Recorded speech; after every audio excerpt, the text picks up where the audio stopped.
Welcome. This is the Global Summit House Podcast.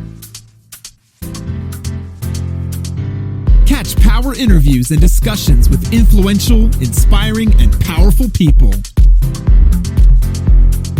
Explore what's possible by tuning into this podcast with our all-new The Writers Project episodes, featuring one of the world's most inspired thinkers and writers.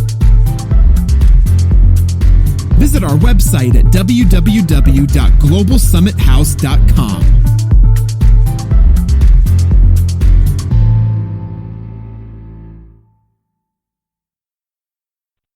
Blog Talk Radio.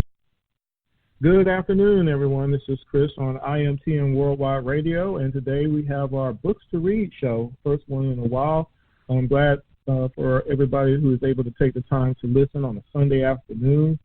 Also not a typical day I'm doing the show, but hopefully everybody is available. 646-652-4479 is the number. Now, today we are talking about a topic that sometimes a lot of people steer away from. Today we live in very stressful times, and each day there are people that are trying to live with anxiety and depression, sadness, and many of these are young ones, are teenagers, young adults, and unfortunately these feelings are leading to suicide. And if you notice, there's a rise in teen suicides right now in the United States. Is there anything that can be done to help them cope and to try to turn the tide of this? This is what we're going to be discussing today. Dr. Alisa Devlin will be discussing on our latest Books to Read show, her book, From Both Sides of the Chair. She's going to cover details in regards to what causes anxiety, being able to live with it, dealing with it. If you know anyone who should really listen to this show, I urge them, hey, don't miss this one. Tune in, listen in, call in. Of course, you can follow the show on Instagram and Facebook under the IMTN Worldwide Radio page, and, of course, Twitter, IMTN Radio. And please, if possible, download the Spreake app and follow the IMTN Worldwide Radio page. With that being said, let's go ahead and introduce our guest for this afternoon, Dr. Alisa Devlin. Dr. Devlin, are you there?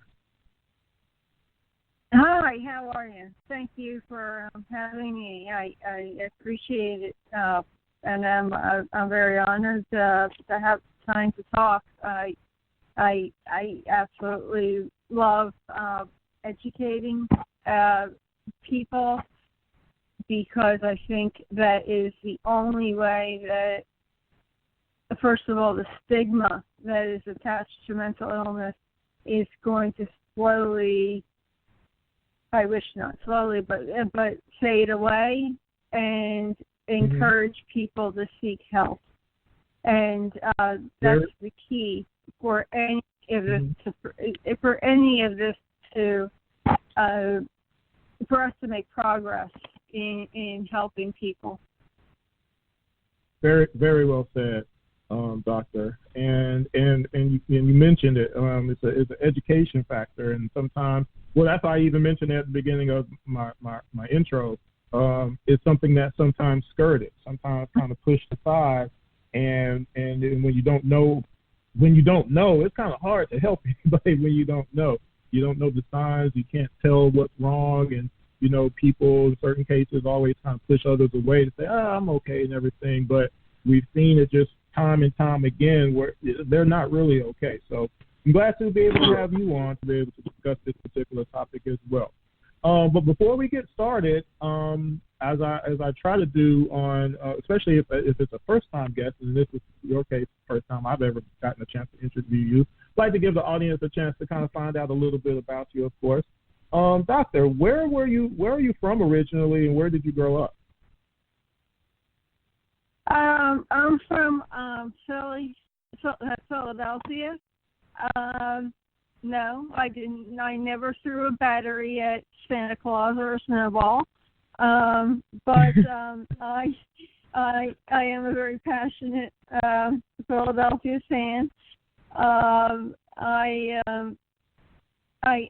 grew up across the bridge, just a couple miles, but I could see the skyline, and I spent a tremendous amount of time in Philadelphia on weekends with my grandmother at a very, very young age. and she would, I would say, make me streetwise, and teach me a lot of lessons. And at that time, I was raised by my father during the day because he worked night work. And during the day, my mother worked, obviously, day work. So it wasn't a conventional type of childhood, but I am very grateful.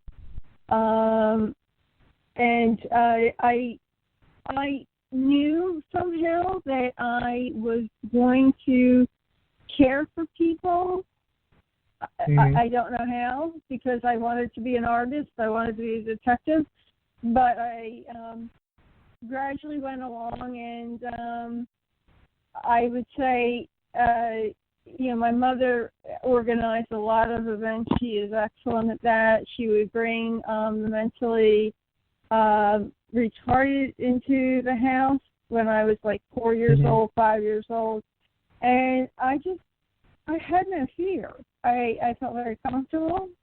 And she was very kind. I was going in the nursing homes with her. And when eventually I was going into nursing homes alone, and she didn't want me to, but I would sneak in them, and I would help the elderly. I would say I was early high school, and I would just volunteer, and I would run bingo games. I would help read to them. I would feed them. And most people in that age range don't do that.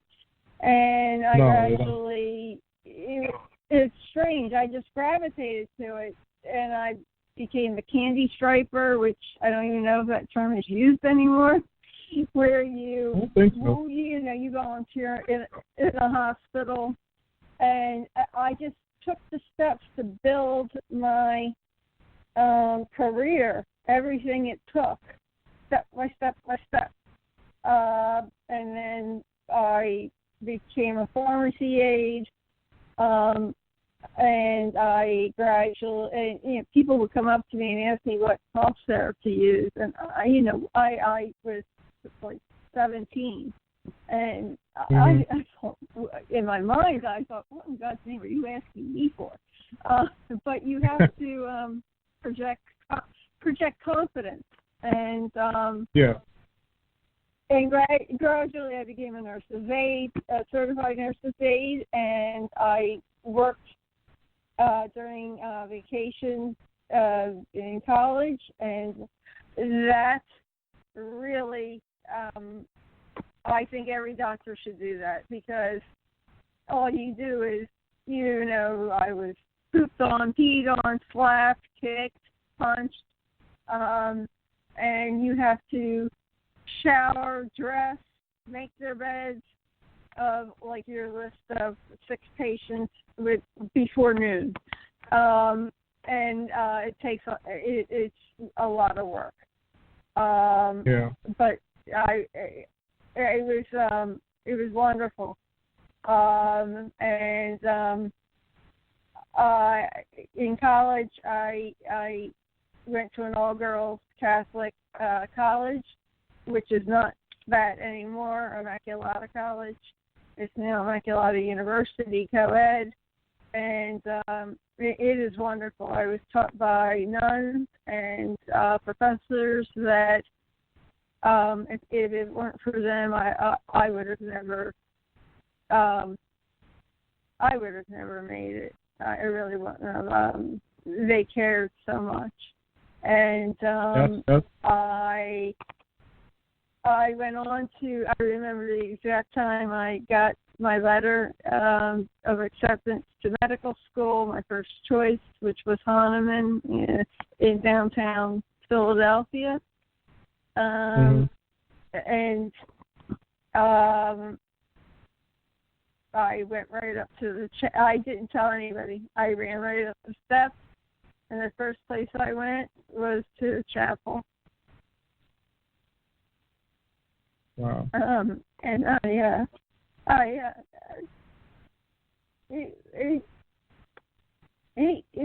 remember exactly what I did. I was so thankful. So once I got that, I immediately was able. I didn't have any money, and I am gay, and my parents disowned me,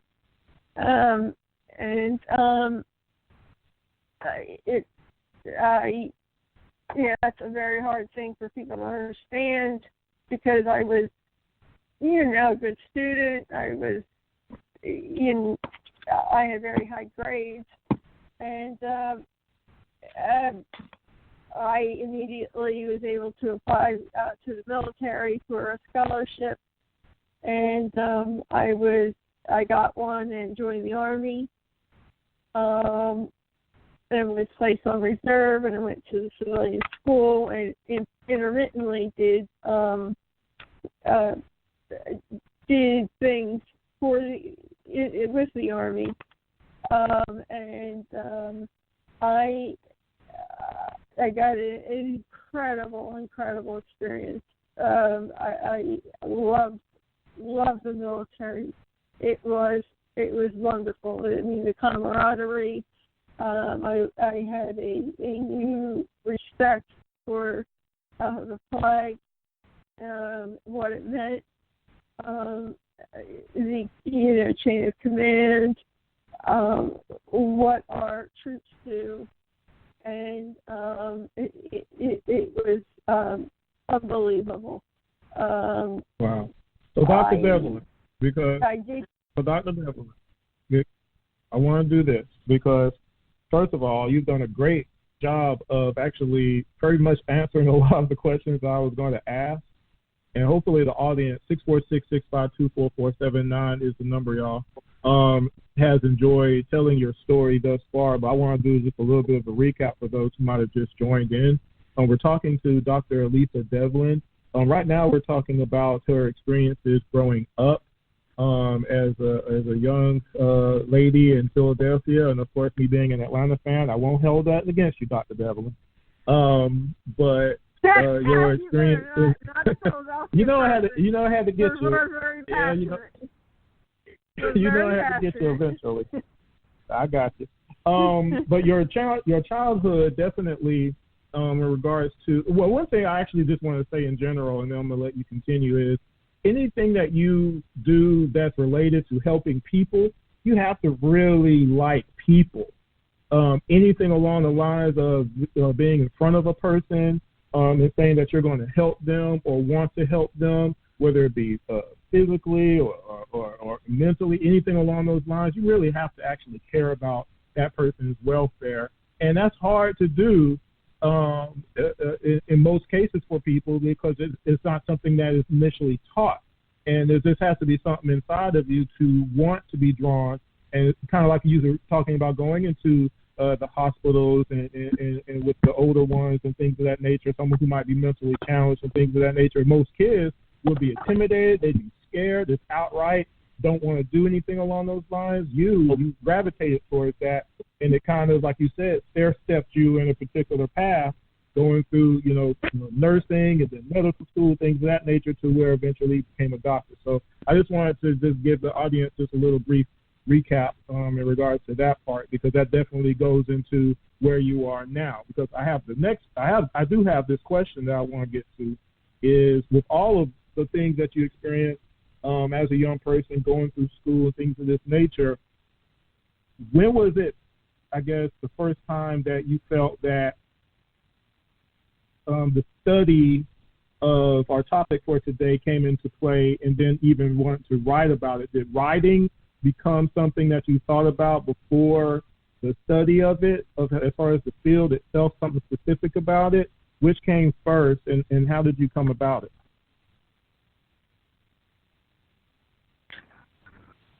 You mean committing to being pre-med? Correct. Choosing that as my major in college? Correct. Biology, chemistry? Yes. you may find it hard to believe, but